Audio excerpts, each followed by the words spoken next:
Hi guys, a very good afternoon. I hope that you guys are well. And yes, it's really a point of discussion. Monty Desai को लेकर के जो मैंने पिछली video बनाई थी उसमें बहुत सारे क्वेश्चंस आए थे कि क्या मॉन्टी नेपाल की कोचिंग छोड़ देंगे, उसके बाद वो आगे मूव फॉरवर्ड करेंगे. There are certain things that you should know and you should understand.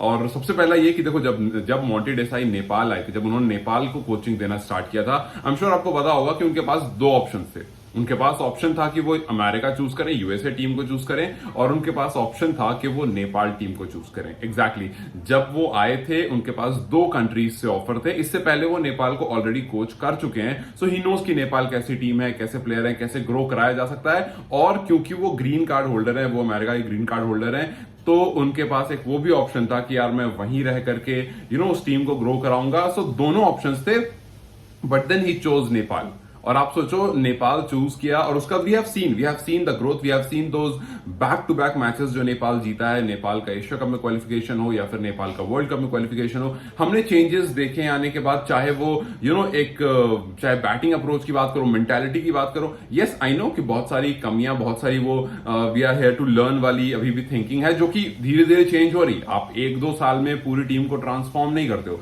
It takes time. But yes, we have seen the difference. और क्योंकि एक एक्सपीरियंस कोच है, आपको पहले वेस्ट इंडीज को कोच कर चुके हैं. और ये आपको जानना बहुत जरूरी है कि जब वेस्ट इंडीज के बैटिंग कोच थे मॉन्टे डेसाई, तो वहां उनका कॉन्ट्रैक्ट जो है वो एक्सटेंड हुआ था.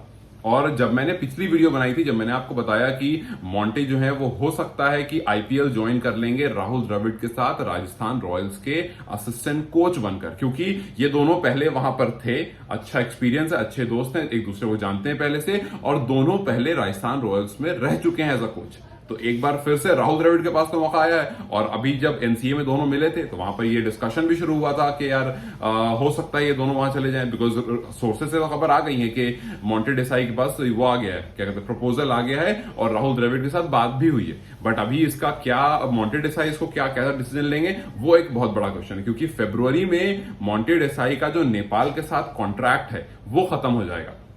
आपको पता होगा कोई भी कोच जब आता है वो कॉन्ट्रैक्ट के साथ आता है कि जी आप 2 साल कॉन्ट्रैक्ट पर हो, आप 3 साल कॉन्ट्रैक्ट पर हो. बट उस कॉन्ट्रैक्ट को आप एक्सटेंड करना, इसमें दो टीम का हाथ होता है. एक टीम खुद वो कोच और दूसरी टीम कैन, मतलब दो लोगों का हाथ होता है. तो एक तो कैन पूरा डिपार्टमेंट हो गया. तो कैन अगर मॉन्टे डेसाई को कहता है कि जी आप रुक जाओ, हम आपका कॉन्ट्रैक्ट एक्सटेंड करने को तैयार हैं, और उसके लिए मॉन्टी तैयार हो जाते हैं, देन रुक जाएंगे. अगर मॉन्टी तैयार होते हैं, कैन नहीं तैयार होता, तो ऑब्वियसली वो नहीं रुक पाएंगे. जैसे अभी आपको रिसेंट एग्जांपल देता हूं, जब इंडिया 2023 वर्ल्ड कप हारी थी, राहुल द्रविड़ ने का कॉन्ट्रैक्ट खत्म हो गया था और उन्होंने बोल भी दिया था कि मैं नहीं करूंगा. बट देन जय शाह ने उनको इंसिस्ट करा, उन्होंने तब भी नहीं माना. अभी एक इंटरव्यू में उन्होंने बताया कि रोहित शर्मा की मेरे पास कॉल आई थी और रोहित ने कहा कि राहुल भाई एक बार और ट्राई करते हैं. जब अभी नवंबर हो ही गया था, अभी हमको अप्रैल मई में हमने देखना ही था कि भाई दोबारा से ये आने वाले T20 में. तो राहुल ने कहा कि रोहित की मेरे पास कॉल आई कि राहुल भाई एक बार और ट्राई करते हैं, ये वाला नहीं हुआ तो फिर आई वोंट इंसिस्ट. और फिर जाकर के वो कन्विंस होते हैं कि ठीक है चलो एक लास्ट ट्राई दे देते हैं और आप देखो ये वर्ल्ड कप जीत गए. तो यस, ऐसा होता है कि आपको कैप्टन चाहता है कि भाई ये कोच रहे हमारे साथ, तो वो इंसिस्ट करता है. आपको बोर्ड चाहता है कि जी ये कोच रहे हमारे साथ, तो वो इंसिस्ट करता है. और अगर कोच खुद चाहता है तो फिर वो अपनी बात रखता है. और इसी तरह से जब वो वेस्ट इंडीज के कोच थे, तब उस टाइम पर उनका कॉन्ट्रैक्ट एक्सटेंड कर दिया गया था. और ये खुद वेस्ट इंडीज का जो बोर्ड था, उन्होंने अपनी तरफ से बोला था कि हम आपका कॉन्ट्रैक्ट एक्सटेंड कर रहे हैं, आप अगर चाहते हो, हम चाहेंगे कि आप यहां रुको. और वो रुके थे. तो इस तरह से अगर कैन बोलेगा कि भाई हम चाहते हैं कि आप रुको, तो वो रुक जाएंगे. लेकिन उनके रुकने से क्या फायदा और क्या नुकसान है, ये सबसे बड़ा सवाल है. अब देखो, अगर मॉन्टे डेसाई आईपीएल में जाते हैं, अगर मॉन्टे डेसाई राजस्थान रॉयल्स के साथ एज अ कोच जुड़ते हैं, तो यहां पर सबसे बड़ी बात ये होगी कि पहला तो भाई कि नेपाल का कोच कौन बनेगा, और दूसरा कि जब ये नेपाल के कोच रह करके, इतना टाइम स्पेंड करके, प्लेयर्स को जान करके, समझ करके आईपीएल में जाएंगे, तो क्या आईपीएल टीम्स में हम नेपाल के प्लेयर्स को देखना एक्सपेक्ट करेंगे. क्योंकि अब देखो, कुछ प्लेयर्स ऐसे हैं जो अभी भी रेडी टू प्ले हैं. जैसे सबसे बड़ा नाम संदीप लमिशाने आईपीएल खेल चुके हैं. संदीप अब ऑल एलिगेशन से दूर है. संदीप को कोई कोर्ट का इशू नहीं है, कोई ऐसा इशू नहीं है, तो कोई भी कंट्री उनको लेने में अब कोई प्रॉब्लम नहीं होगी. पहले प्रॉब्लम हो रही थी क्योंकि पहले एक कोर्ट का इशू था, पहले आपके ऊपर केसेस चल रहे थे. लेकिन अब आप उन सब चीज से आगे निकल चुके हो.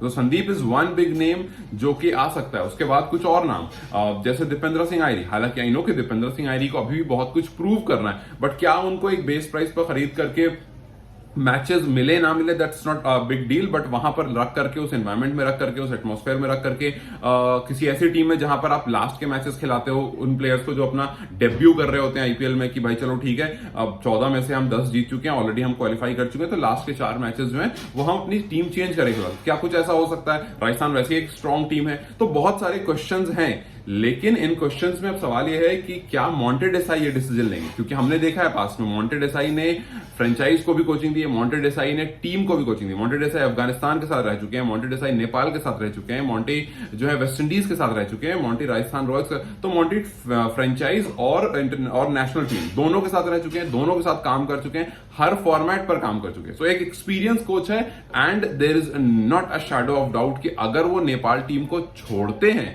तब डेफिनेटली एक ड्रॉबैक होगा। लेकिन क्या ये डिसीजन लेना सही होगा? क्योंकि कभी कभी आपको आगे बढ़ने के लिए एक से पीछे लेना पड़ता है। वही शेर वाली कहावत की, शेर जब लीप करता है तो वो पहले एक कदम पीछे रहता है, फिर लीप करता है। तो क्या मॉन्टे देसाई यहां पर लीप करने का सोचेंगे कि यार चलो राजस्थान रॉयल्स ज्वाइन करते हैं और फिर उसके बाद कोशिश करते हैं कि इस टीम को और एक्सपोजर मिले, बिकॉज ऑब्वियसली कोई ना कोई दूसरा अच्छा कोच रिप्लेस कर देगा, बट यू डोंट नो कि उस कोच की टीम के साथ कितनी अच्छी बॉन्डिंग होगी। बिकॉज इस टाइम पर हमने देखा है, चाहे वो फैंस हो, चाहे वो टीम हो, और चाहे वो कोई सपोर्टिंग स्टाफ हो, सबकी मॉन्टे देसाई का बॉन्डिंग बहुत अच्छी हो गई है और दोनों एक दूसरे को समझते बहुत अच्छा है। और ये सबसे इंपॉर्टेंट पार्ट होता है कोच और प्लेयर्स में। तो अगर ये चीज होती है देन हो सकता है मॉन्टी जो है वो स्टे कर जाए कि यार मुश्किल है, बिकॉज अभी मुझे लगता है और मैं कुछ टाइम देना चाहूंगा इस टीम को। उन्होंने रिसेंटली बोला भी था कि मैं और कुछ टाइम देना चाहूंगा।